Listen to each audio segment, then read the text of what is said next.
5Options show, where every week Marta and Anna abandon their 5 children, 2 partners and 1 cat to make a show especially for you. An artist, a challenge, a bullshit, a wisdom and a surprise. Tune in and feel the magic of 5. That was based on delivering the tasks much more than having to work specifically 7.5 hours, specifically from the office, specifically from 8 to 4 with 30 minutes break. So for me, that was already working. By the end of my time working, we suddenly needed to start logging each and every single hour of our work. What do we do in each and every single hour? And registering that in the system. System was not flexible, so there was not even like a good possibility, because if it was serving some purpose to see like really on what people are spending time, and if it was to be used later to actually see that we don't have to spend 40 hours a week and we can be still productive and so on. But it was not flexible enough to be actually able to do that either. And I found it as going into the opposite direction than the way I wanted to go. Because what is congruent with my view is the view that we have just talked about here. That, you are paid for delivering certain results. And do you do them on a beach? Do you do them in a forest? Do you do them in your desk? Do you do them in the office? That should be pretty flexible. That's for me already something that was like that, for years. Then it started to go the opposite direction. So also, obviously, naturally, I started to look for the ways to get myself out of there, because that was just simply not congruent with how I wanted to work. Now we have to say that I am a person that is naturally well organized. So for me, that was not a problem to set up any routine. Many people say, like that one of the biggest challenges when you are your own boss or when you are setting your own time is that routine and how you use your time well and so on. And that was not a big challenge for me at all. I was so excited that I could be my own boss, that I could set my own time. For me, that still until now is I'm so grateful for that I get to do that I don't have something like, I haven't been able to do my work, I found myself 1 hour on Facebook and I haven't done what I was supposed to do. So for me, that was not a challenge. However, I must say that it does take an ability to manage distractions. It does take the ability to put away that phone and, manage my mind, manage procrastination and so on. And I know some people struggle with it big time. Yeah, I completely agree with you, Marta. And I think that many companies have woken up with we call it with a hand in a potty. That's a Polish way of saying, like, you were too late. It's like there were some signs that this might be a requirement for the future, but now you are paying consequences. I believe that many managers, many companies are still afraid of this work from home because of the things I already said, this control over people. I believe some people are afraid of this work from home because they believe they are incapable of self-organizing themselves. As Marta said, it's an ability. Some of us have it more natural. Some of us have to learn it.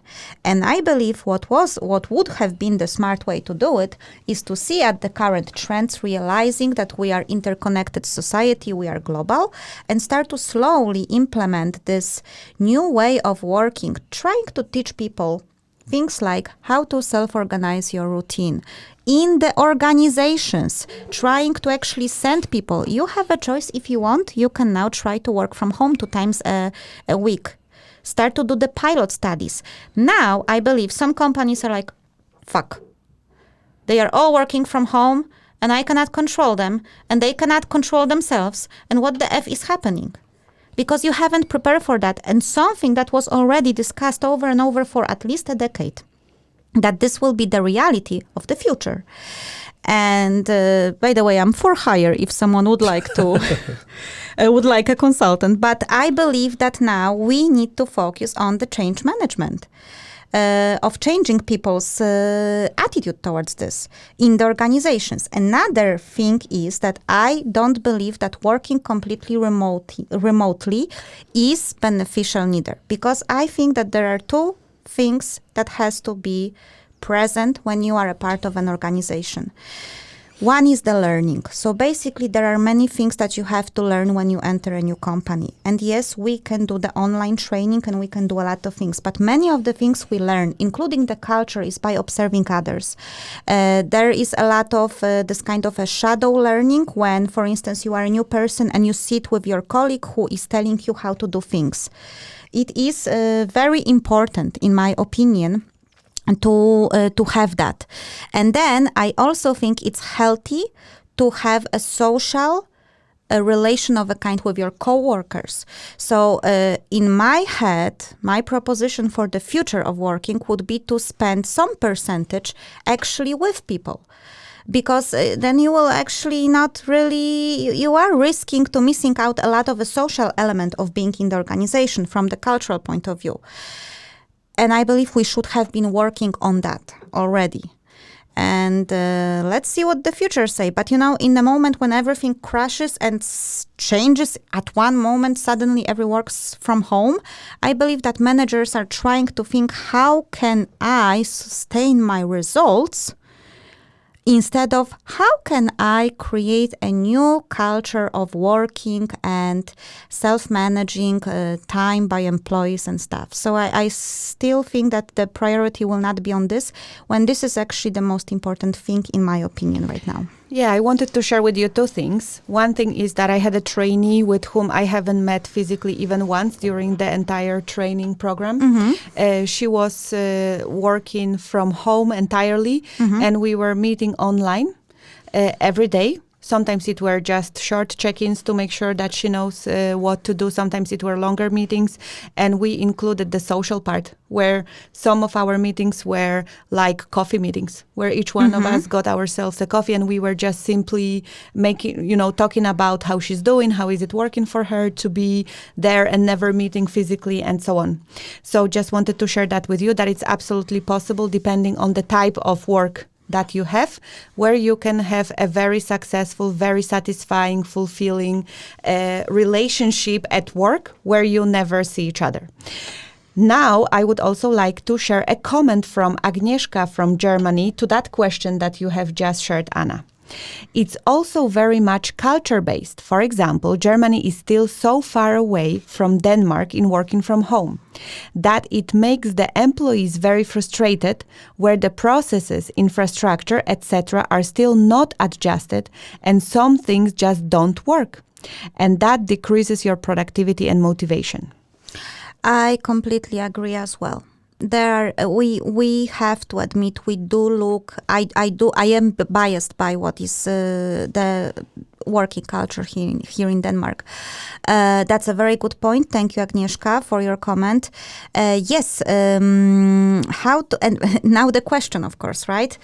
Because the question I was quoting before was more about, do we think it will increase or decrease productivity? And Marta was taking this individually. I was taking this more as a trend for the future.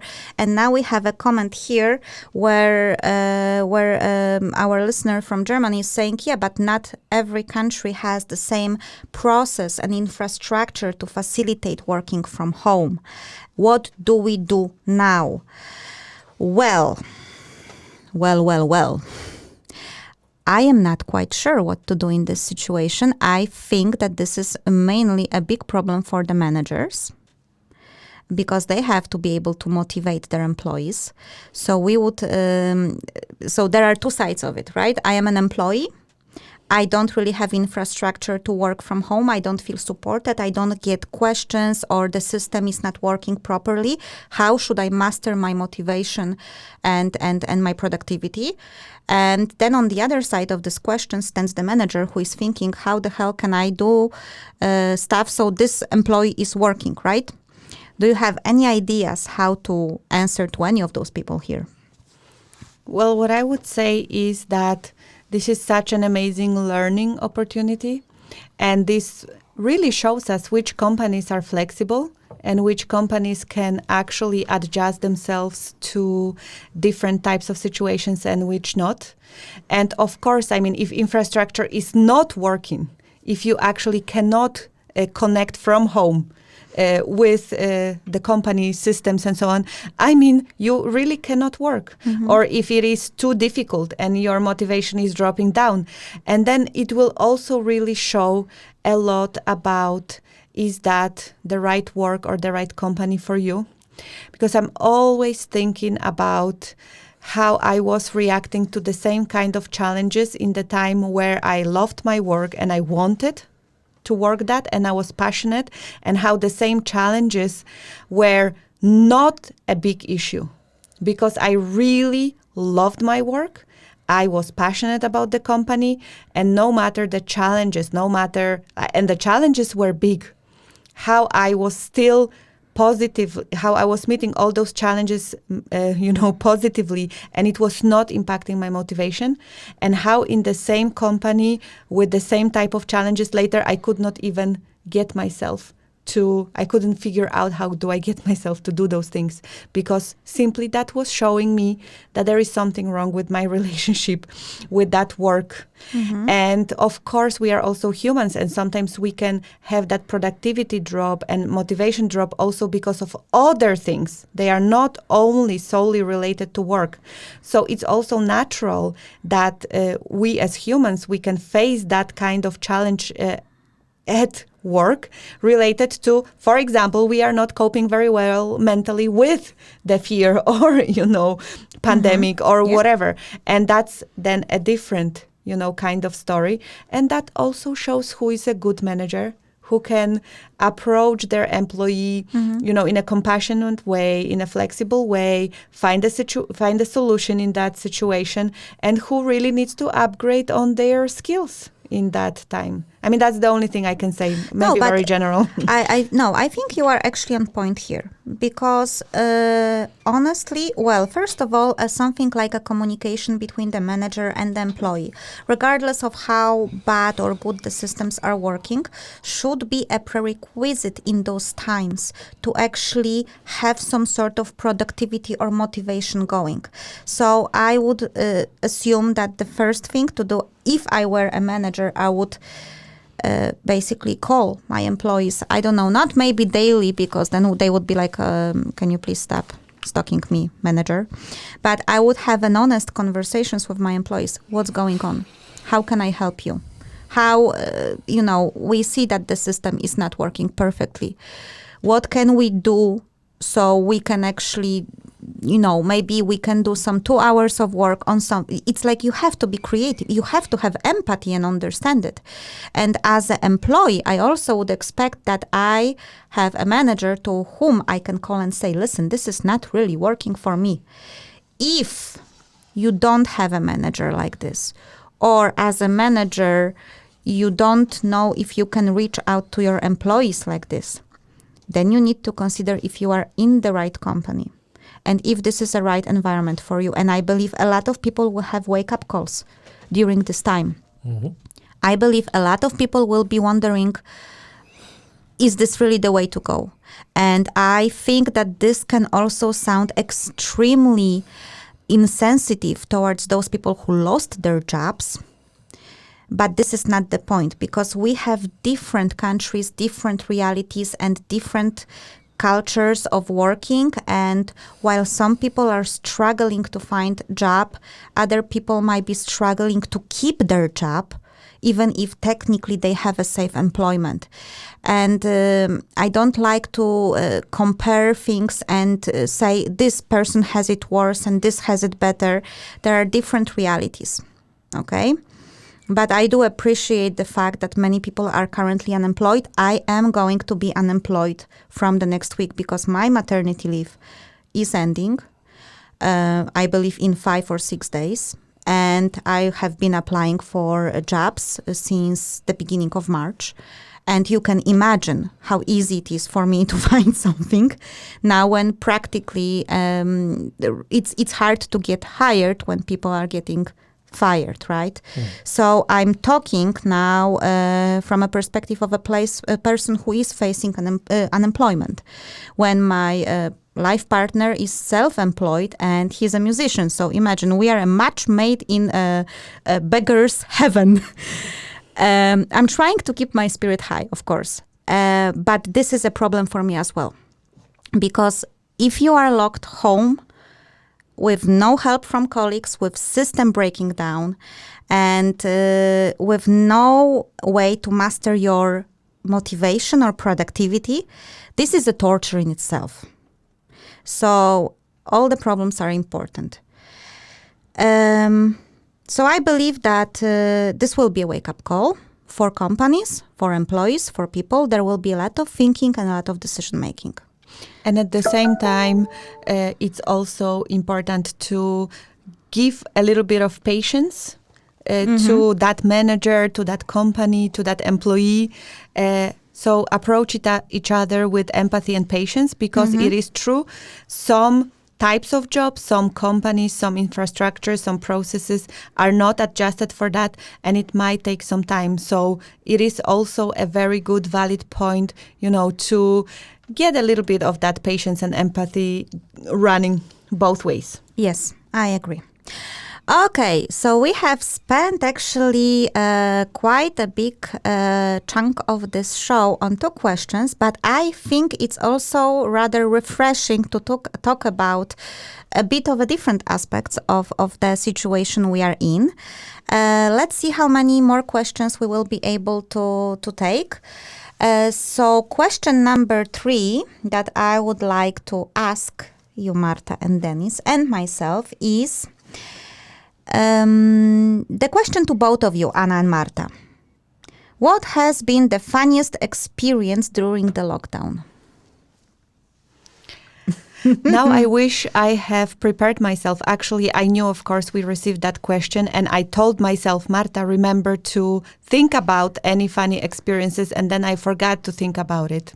Anna, do you have something prepared so that you can go first, and then I think in the meantime? Well, I could say that the funniest thing, and it was kind of scary, but now when I think about it, it's so ridiculous that it made me laugh in the end. So it was, I think, around 3 weeks ago. You know the story. I went to the supermarket, to the local Footex, Denis? Footex?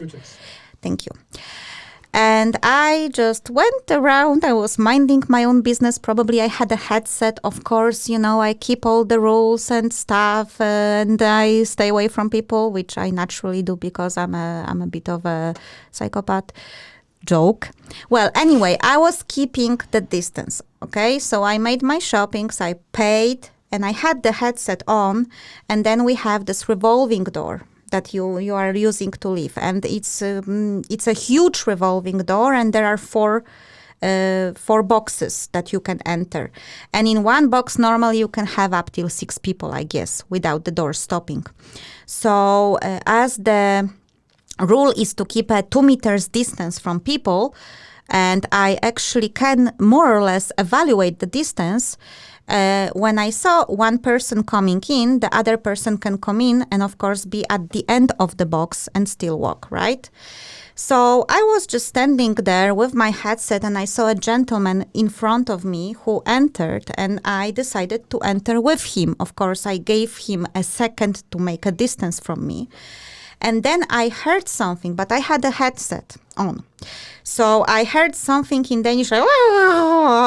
Someone was pretty much, let's call it, talking to me in a very high pitched and high volume voice. And that was a lady who, as I understood, wanted to stop me from going into that box with that gentleman, because maybe in her head, he should be alone there. 2 meters, it's not enough.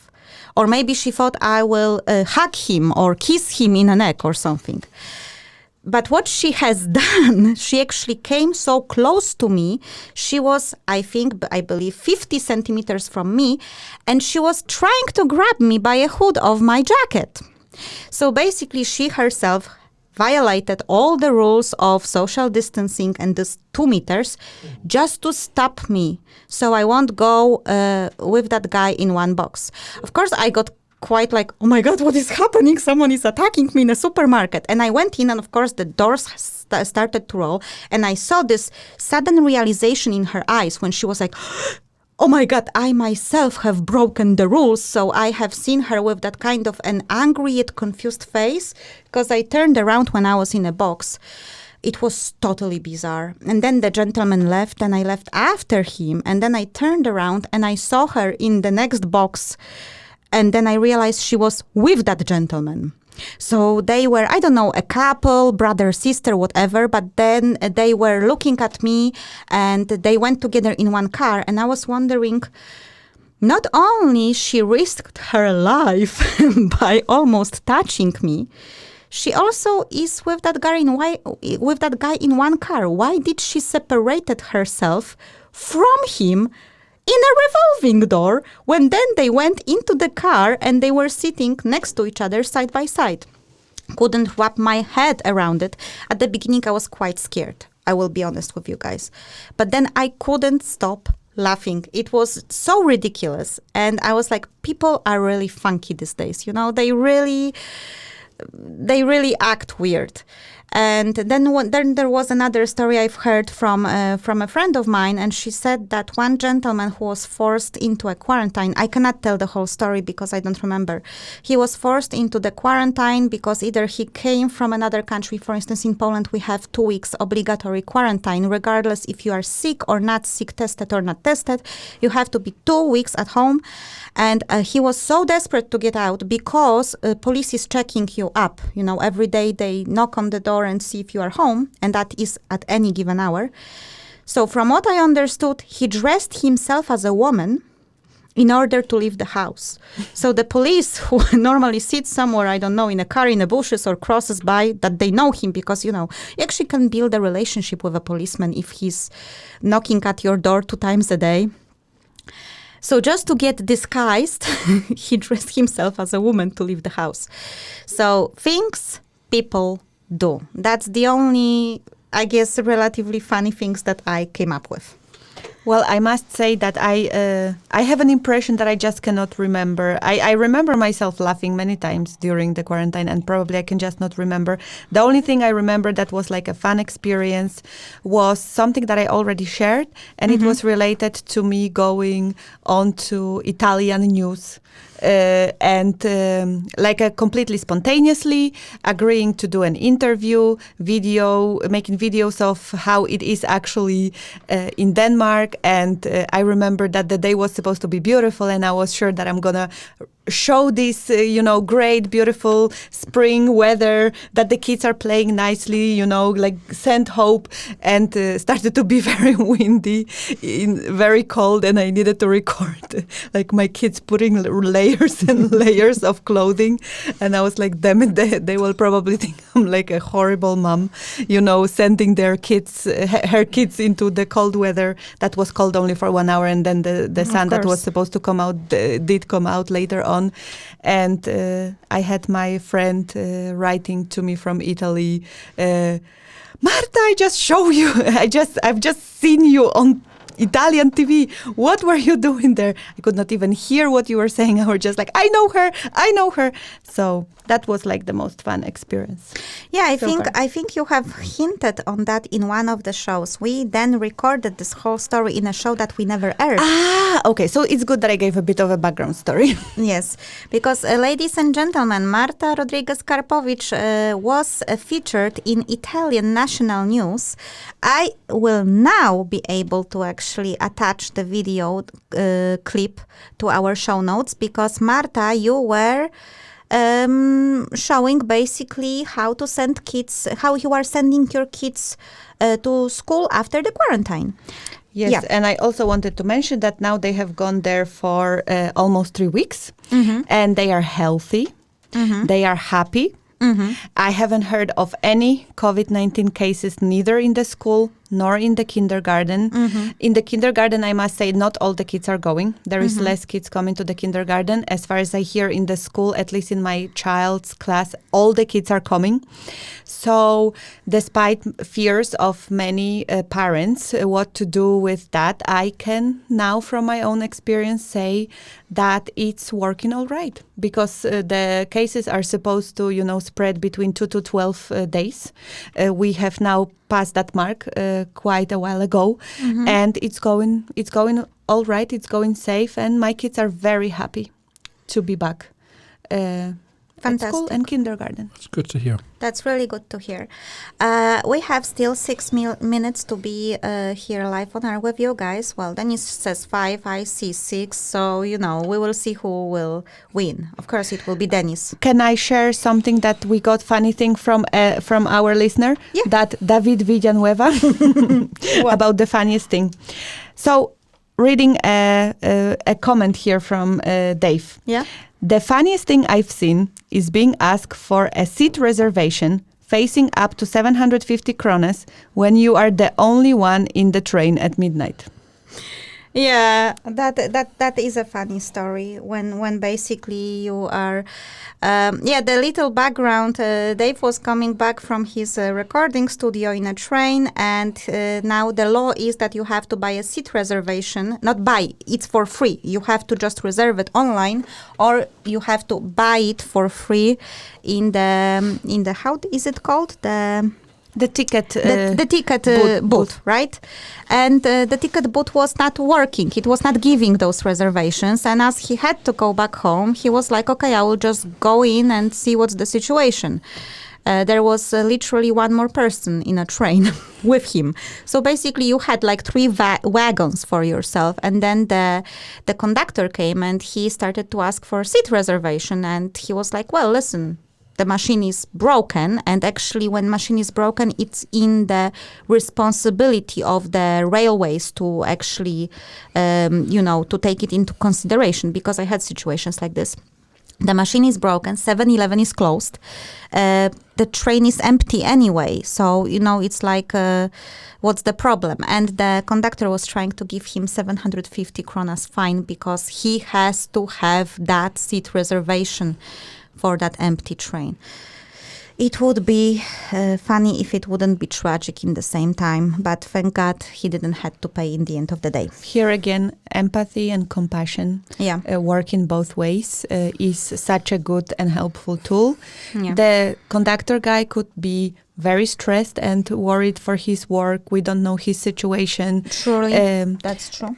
The passenger might be very stressed and needing to come back home. Maybe there is no other train anymore. Maybe there is no time and really no way to get that seat reservation. So, keeping a sense of responsibility, compassion, empathy, and sensibility, both ways is so important. That is correct, especially that some people are losing job and they simply don't have necessarily money to pay now for a very weird crime that doesn't even exist.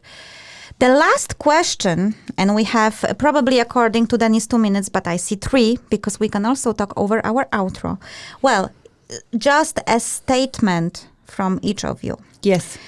So the listener is asking, after forced vaccination for humanity, could we state that taking 3 weeks break from everything every year, like we did this year, would actually benefit us?